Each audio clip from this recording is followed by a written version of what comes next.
l'inventaire des formes du mal reviendrait à épuiser ses propres forces plus que les formes du monde, dont le mal a pour nature de se transformer. La thèse est convenue, mais elle n'en est pas moins forte, et elle est exprimée par Pascal dans un de ses fragments. Le mal est aisé, il y en a une infinité, le bien presque unique. Mais se condamne-t-on pour autant à ne rien dire de l'écriture du mal s'il y en a des formes infinies ? Peut-être pas tout à fait, si l'on suit de près les déterminations théologiques ou spirituelles du mal, qui reçoit différents noms et dès lors autant de matrices qui peuvent nous aider à repérer les formes qui tentent de le dire. La première correspond à la forme même de l'informe. Saint Augustin a défini le péché non pas comme un être, mais comme un néant d'être. Le péché ne crée rien, il décrée, il défait, il produit du vide et du manque. Aussi, la poétique du mal, en terrain augustinien, et Pascal est un augustinien, est toujours une antipoétique. L'absence de forme, le désordre, les figures de la déliaison, de l'éparpillement sont de ce point de vue-là autant de façons de dire négativement le péché, et d'autant plus que la chute de l'homme dans le monde sensible le voue à l'infini de la tentation. Il y en a une infinité. Alors cette définition du péché comme entreprise de dissolution se retrouve chez Pascal, non sous la forme d'une réflexion sur la plénitude ontologique de l'homme, mais davantage sous les formes imaginaires de l'égarement, de la distraction, de l'errance. Mais elle ne devient, je crois, proprement pascalienne que si l'on insiste non seulement sur le fait que le péché défait, mais sur le fait que le péché défait jusqu'à la communication avec Dieu. Le péché est pour lui, pour Pascal, un état de séparation. Il dit dans le Mémorial, qui est une sorte de testament spirituel de Pascal, « Je m'en suis séparé ». Et la séparation est le nom du péché dans la pensée de Pascal.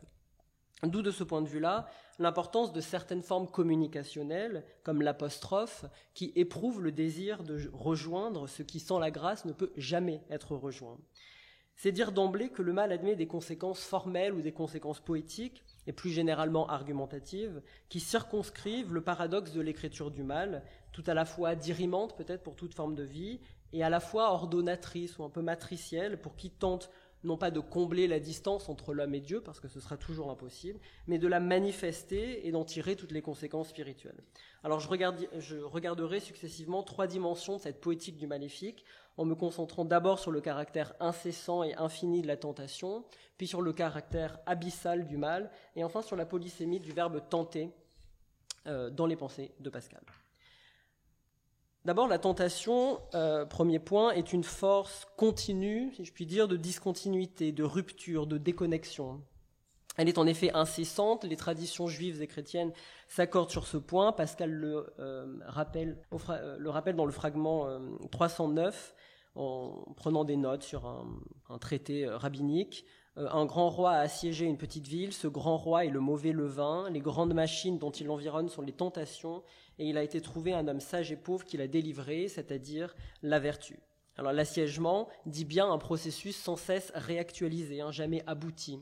Or un tel mouvement reçoit chez Pascal une qualification propre, celle qui l'identifie à un détournement ou à une diversion. C'est mon deuxième fragment.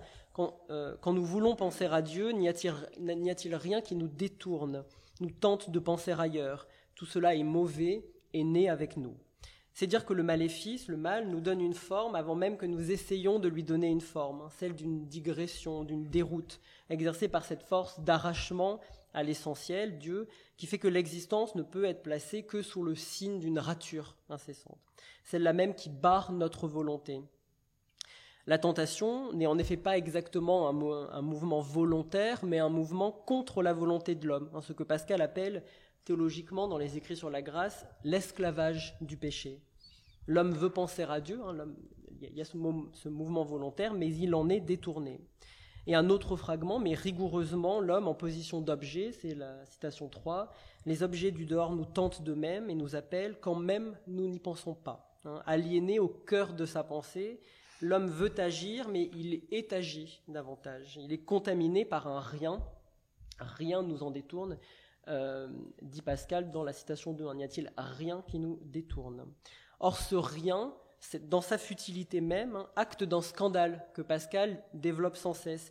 Il suffit d'un rien, il suffit de presque rien pour que l'homme aille voir ailleurs, pour qu'il se détourne de l'essentiel. Dans un autre fragment, citation 4, la sensibilité de l'homme aux petites choses et l'insensibilité pour les grandes choses, marque d'un étrange renversement. C'est dire que la disproportion, cette espèce de burlesque, cette inversion entre l'essentiel ou l'accidentel, c'est un autre produit de cette poétique du maléfique. Pour le dire autrement, si l'on sait désormais que le maléfice est placé sous le signe de la diversion, on sait aussi qu'il est placé sous le signe de la disproportion, et donc de ce que en registre littéraire on appellerait le burlesque, cette inversion un peu carnavalesque entre le haut et le bas, ou entre toute forme de différents registres, l'essentiel et l'inessentiel. Telle est spirituellement la liberté blessée de l'homme déchu pour Pascal, non pas une liberté qui n'existe pas, mais une sorte de fantôme de liberté, une liberté abandonnée au plaisir du monde, une liberté vertigineusement blessée par elle-même à la délectation sensible. Et c'est bien en effet, plus qu'à l'incessant, à l'infini du dynamisme du mal que nous confronte la tentation. On lit dans la 4e provinciale, qui est un texte polémique de Pascal, c'est la citation 5, et enfin, comment s'imaginer que les idolâtres et les athées aient dans toutes les tentations qui les portent au péché, c'est-à-dire une infinité de fois en leur vie, le désir de prier le vrai Dieu qu'ils ignorent, de leur donner les vraies vertus qu'ils ne connaissent pas. La tentation n'a pour forme que le mauvais infini, celui qui correspond à une répétition proprement maléfique, qui disperse l'homme dans la série quotidienne de ces tentations aliénantes. D'où la requalification de l'ordinaire chez Pascal, dans plusieurs opuscules, notamment dans un opuscule qui s'appelle la prière pour demander à Dieu le bon usage des maladies, c'est la citation 6. Par exemple, les formes adverbiales ou tout ce qui dénote la requalification de l'ordinaire, c'est la citation 6. Pascal évoque les fautes qui se commettent tous les jours et qui même sont ordinaires au plus juste, de sorte que leur vie doit être une pénitence continuelle sur laquelle ils sont en danger de déchoir de leur justice. D'où également le danger de l'entreprise des jésuites que Pascal fustige à l'envi, notamment dans ses provinciales. Entreprise polémique qui est enracinée en fait dans une raison toute spirituelle. Les bons pères, comme il les appelle ironiquement, glorifient précisément cet ordinaire-là, et avec lui l'infinitisation du désir, comme le révèle scandaleusement telle liste. Il y en a plusieurs. Pascal... je vous donne cet exemple issu du second écrit des curés de Paris, qui est une sorte de continuation des provinciales. Et ce qui est intéressant ici, c'est la forme énumérative que Pascal adopte, qui est éloquente sur le rapport de ces jésuites au pluriel, à l'infini des désirs et en procédé casuistique. Il est permis, disent-ils, de tuer celui qui nous fait quelque injure, pourvu qu'on ait en cela pour objet que le désir d'acquérir l'estime des hommes. Je passe le bout en latin. On peut aller au lieu assigné pour se battre en duel, pourvu que ce soit dans le dessein de ne pas passer une poule, mais de passer pour un homme de cœur. On peut donner de l'argent pour un bénéfice, pourvu qu'on ait d'autres intentions que l'avantage temporel qui nous en revient. Une femme peut se parer, j'ai coupé d'autres exemples, etc. Alors on voit que, emporté au fil de cette énumération, pour le moins hardi, mais qui réfléchit la hardiesse, c'est le mot de Pascal, des casuistes, des jésuites casuistes, et qui contribue à l'effet liste du paragraphe, le lecteur de ce texte polémique est presque syntaxiquement contraint de parcourir tous les terrains du vice, ouverts par la fausse prudence des jésuites, où se repèrent malgré tout les invariants de leur morale, pourvu qu'ils essaient sans cesse de mettre des écrans de fumée moraux, mais ils ne cachent pas leur accommodation au mal de l'homme. La liste, qui est vraiment la figure de l'éparpillement favorisé par la morale jésuite, a dans ce cas toujours quelque chose de burlesque dans ce bric-à-brac qui dit ici l'infini des tentations, comme une autre liste, tout aussi hétérogène, dit ailleurs dans les pensées, c'est la citation 8, que tous ces désirs, pour être plaisants, ne sont qu'une longue suite de déceptions. Lui seul, c'est la citation 8, lui seul est son véritable bien, et depuis qu'il l'a quitté, c'est une chose étrange qu'il n'y a rien dans la nature qui n'était capable de lui en tenir la place. Astres, ciel, terre, éléments, plantes, choux, poireaux, animaux, insectes, veaux, serpents, fièvre, peste, guerre, famine, vice, adultère, inceste. Et depuis qu'il a perdu le vrai bien, tout également peut lui paraître tel, jusqu'à sa destruction propre, quoique si contraire à Dieu, à la raison et à la nature tout ensemble. Là aussi, il y a du burlesque. Le burlesque qui est produit ici par le carambolage thématique de l'énumération et qui est à la mesure ou à la démesure de l'homme qui cherche dans les choses du monde de quoi remplir ce que Dieu seul pourrait remplir. D'où la valeur toujours culpabilisante du rire dans les pensées, qui sanctionne une absurdité, un scandale répété. Et en même temps, c'est toujours Pascal, c'est comme Macron, c'est le en même temps, penseur du en même temps, on ne saurait trop rapidement enterrer le dynamisme cohérent finalement, qui se révèle derrière la pluralité de ces échecs. Pourquoi ? Parce que la finalité de ces hommes, même s'ils ont des buts différents, et quand même s'ils ont des objets différents, leur finalité est toujours unique, celle de rechercher le bonheur, leur bonheur, cet instinct naturel et inaliénable. L'homme ne saurait, et ça c'est vraiment un principe existentiel très fort pour Pascal, l'homme ne saurait jamais qu'obéir à ce qui lui paraît le meilleur. Et à ce titre, on peut bien dire, comme le dit Pascal dans un autre fragment, que la concupiscence est la source de tous nos mouvements, mais il faut aussi en voir le côté positif. La volonté fera toujours comme ça, même quand elle sera touchée par la grâce de Dieu. À ce moment-là seulement, la volonté s'unira à la connaissance du vrai et au plaisir de sa sensation, une délectation, dans une conjonction des puissances de l'homme encore insolite. Et il faut bien reconnaître enfin que cette concupiscence, paradoxe d'une unicité cachant la multiplicité, n'est donc pas exactement erratique.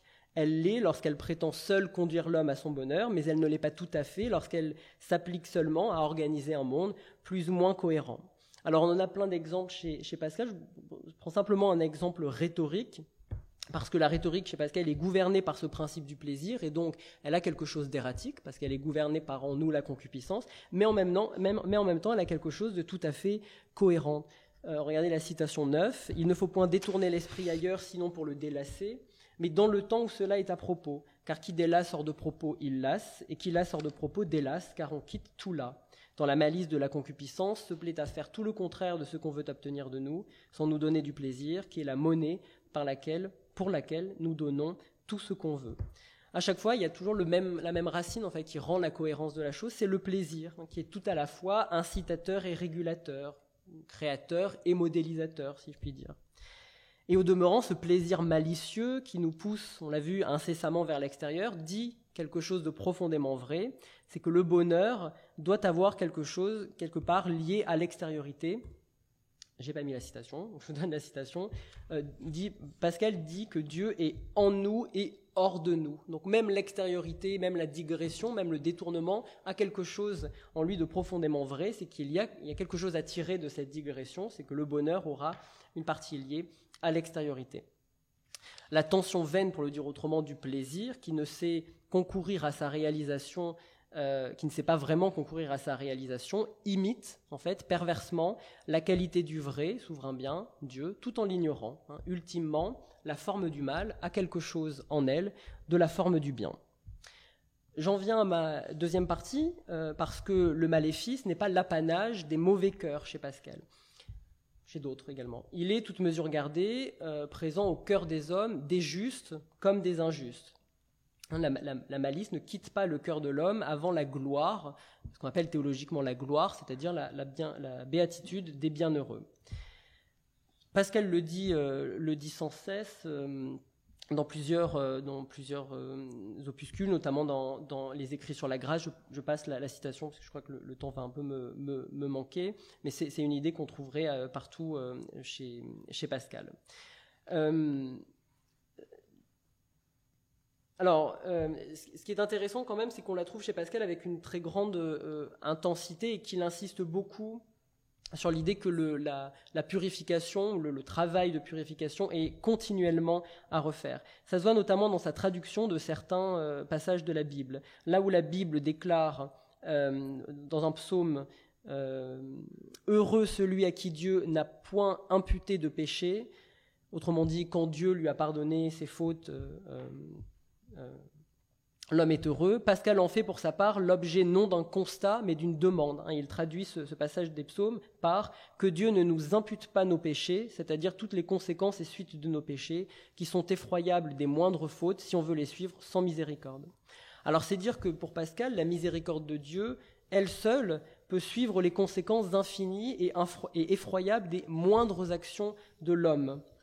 Pourquoi cette demande ? Pourquoi finalement Pascal traduit ce qui est un passé composé, un constat dans la Bible par un subjonctif optatif? C'est parce qu'il est impossible que nous connaissions ces moindres actions, et seule la demande humiliée à Dieu retient la séduction du mal. Il le dit sans cesse dans les fragments, « Priez de peur d'entrer en tentation, il est dangereux d'être tenté ». Alors c'est évidemment là une conséquence de l'infini du péché, mais c'est ce que je nommerais de façon plus spirituelle une conséquence de l'abîme du péché. Le péché est sans fin et sans fond. Et ça, c'est vraiment une constante spirituelle de Pascal, qu'on retrouve également dans à peu près tous ces opuscules.